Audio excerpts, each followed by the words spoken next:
Hi everyone. So now let's continue the exercise related to the line integrals of the vector field. Okay, so as I told you earlier, okay, the line integrals is to find the work done. And in fact, there are two ways for us to solve the work done. The first one is like what we have learned previously, that is to perform the line integral. And the second one is to find out the scalar potential, okay, for the f, and from there we calculate the work done. So I want you to refer to this exercise. I think this exercise is exercise 4H. 4H, question number 3. So you have been given a force field. Okay, the f is the vector 3x squared plus 6xy squared I, and plus 6x squared y plus 4y squared j. Okay, so this is the vector field. So the first one is you have to prove that the f is conservative. Okay, prove that the f is conservative, and you have to show that the scalar potential for the f is given. Okay, so the phi is given, blah blah blah. Okay, so they already give you the phi. So compute the amount of work done against the force field in moving an object from point A to point B. Okay, so you can use the scalar potential to find the work done. So the last question is asking you, is that the value of the line integral, okay, along the two straight lines from 1 0 to 0 0 and from 0 0 to 0 1, okay, the same as the result in part C. Give your reason. Okay, you have to explain it. Okay, right, so let's look at the solutions. Okay, look at the solutions. Okay, so this exercise is in fact exercise on page 168. So you have the force given. Okay, so the force given is this one. Right, this is the force given. Okay, right, the first question is we have to prove that, okay, we have to prove that the f is conservative. So in order to prove the f is conservative, what we have to do is we have to show that the curl of the vector f is equals to 0. Okay, so this is the del operator. Okay, so the del operator, so I have explained it earlier, it is equals to this one, okay, plus del over del y j plus del over del z k. Okay, so you are going to put it here. Okay, so this one are your del component cross product with the f. Okay, so f you have two components, that is the I component and also the j component. So I component you put it here. Okay, the j component you put it here.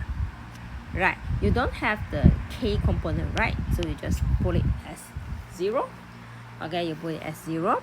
Okay, so let's perform the cross product. Okay, so for I component, you have to hide the first column. Okay, you have to hide the first column. You have to hide the first column and also the first row. Okay, so what is left is this 4 term, 1 2 3 and 4. Okay, so del y multiply with 0, you get 0, and this term, okay, you multiply with this thing is also equal to 0 because you don't have the z component. Okay, next we move on to the j component. Okay, this is negative. Okay, so for this one you have to hide the second column. So you have to hide the second columns. Okay, so now you left 4 terms again, which is this component, okay, this component and this component. Okay, so when the del x multiplies 0, you get 0, and when the del z, okay, del z you want to multiply with the term over here. Okay, you don't have a z component, so it is equal to 0.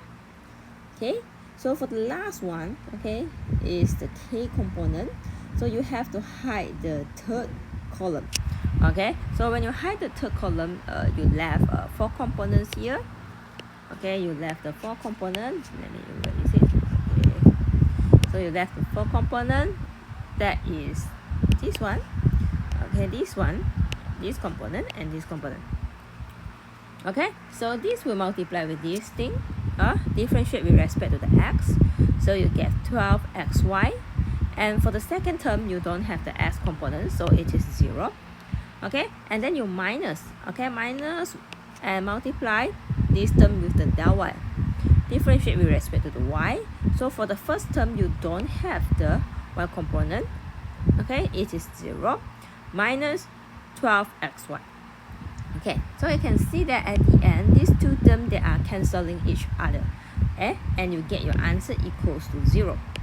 Okay, so when the answer is equals to 0, you have proved that the f is conservative. However, you cannot just stop here. You cannot just put a full stop here.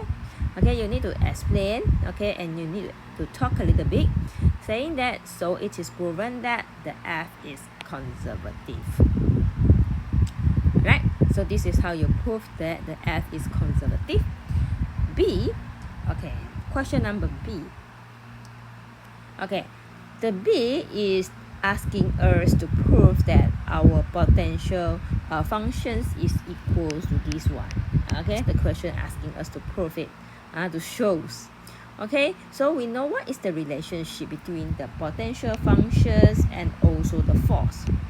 Okay, if the force is conservative, okay, the gradient, okay, of this scalar potential functions will be equals to the force.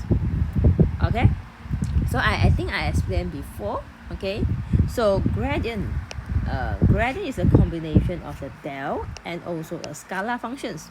Okay, so it is equivalent to del x phi I component, okay, plus del y phi j component, and plus I cannot right, plus del z phi, I don't know why I cannot write, okay, phi k component. Right, okay, so if you compare these things, okay, you have a I component, j component, and k component with our f. Okay, the f given by the question is this one, right? The f given, so 3x squared plus 6x y squared. Okay, j component, you have 6x squared y plus 4y squared. Okay, so you compare it, you can write it in this way. I component with I component, you compare j with j. Okay, so you can put it in this way. This thing, okay, is equals to this. Okay, so this is the I component of the force. Okay, and for this second term, okay, j component is you compare with the j components of the force. Okay, so your purpose is you want to find out what is the phi. Okay, so you have to perform the integrations.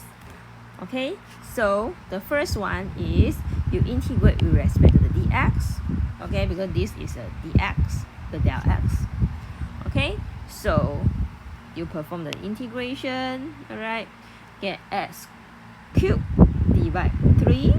Okay, and then 6y squared, you keep it, and you get the x squared over 2 and plus the c.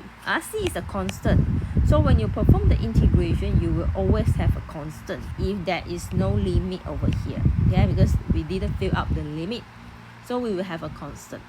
Okay, we can simplify the answer and get this one. This is for the first integrations to get the phi. We have a second options to get the phi, which is through the integrations of dy. Okay, so you get this thing. Okay, so this is how you perform the integrations. Right, same thing, you will have a work done. We will have a c. Right, we will have a c. Okay, you simplify it. All right, so now when we come to the total, okay, or the final potential functions, okay, we should add it together.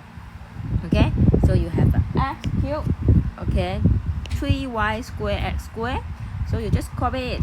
okay, 3x squared y squared, and you can see that here you have 3y squared x squared, and here you have the same term also. You just copy it once, okay? You don't copy it two times, okay? Just once, okay? So you copy it once, and then you have this thing from here, right? You have the x cubed from here, and the c you just put a variable k or c, okay? Because it just means a constant, okay? So you can compare this with the questions. So you have proven, okay? If you have proven, you just write down that you have proven that this is your scalar potential functions. Now we go to the work done.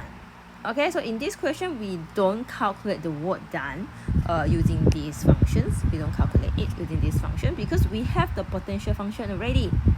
Okay, and when we have the potential function, it's very easy. We just replace the starting point and also the ending point coordinate to the functions, to the potential functions. Okay, then we can get the work done. Okay, so just in case in the exam you could not get this or potential function, you cannot prove that the potential function is this one. So what you have to do is you don't take the potential function, you don't take the wrong and the potential function that you are unable to prove it, but you take the potential function that is given by the questions. Usually the question will be correct. They won't give you the wrong potential function and asking you to prove it. So you just take the potential functions and put it here, given by the questions, then you get this. Okay, you get this one, 1/3. Okay, right. So this is you replace the, you can see you replace the x with 0, y equals to 1 in this term, and then minus, okay, when you replace the x with 1, okay, y with 0, okay, you get the other term, then you get this thing. Alright, okay, so you get 1/3. This is the work done. And question D. So question D is saying what? The work done, okay, from the starting point here and ending point here, and then from this point to the other point, right? So it will be equal to this one and this one. So it seems that you have break it, okay, break it, because so 1 0 is here, 0 1 is here. You break it into different path, okay, different path. So you have a C1 and C2. Okay, so they are asking you whether it will be the same. So since the f is conservative, okay, so the line integrals, or we call it as the work done, along the two straight line will be equals to the result obtained in part C.